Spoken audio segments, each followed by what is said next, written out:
نیند کی حالت میں منی خارج ہو جانا یا انزال ہو جانا ایک معروف کیفیت ہے جسے احتلام کہا جاتا ہے، اور اس کی بنیادی طور پر دو اقسام بیان کی جاتی ہیں۔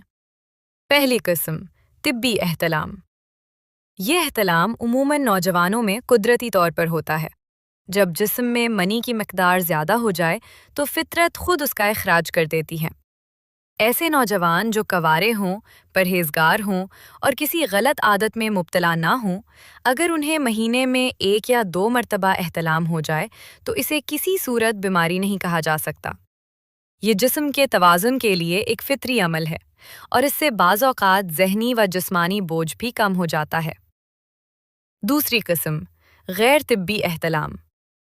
یہ احتلام اعضائے تناسل کی حد سے زیادہ حساسیت، کمزوری اور اعصابی انتشار کی وجہ سے ہوتا ہے۔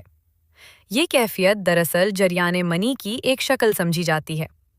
اس صورت میں احتلام بار بار ہونے لگتا ہے، کبھی خواب کے ساتھ اور کبھی بغیر کسی خواب کے، حتیٰ کہ بعض اوقات بے خبری میں بھی انزال ہو جاتا ہے۔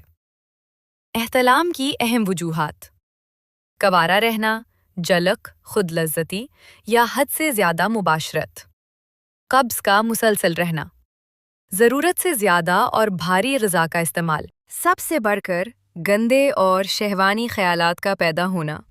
ابتدائی حالت میں اکثر نوجوانوں کو خواب کے ساتھ جنسی مناظر نظر آنے پر ہفتے میں 1 بار احتلام ہو جاتا ہے، لیکن جب یہ کیفیت مرض کی صورت اختیار کر لیتی ہے تو بغیر خواب، بغیر انتشار کے ہفتے میں 2-3 مرتبہ، بلکہ بعض اوقات روزانہ یا ایک ہی رات میں 2 یا 3 بار بھی احتلام ہونے لگتا ہے۔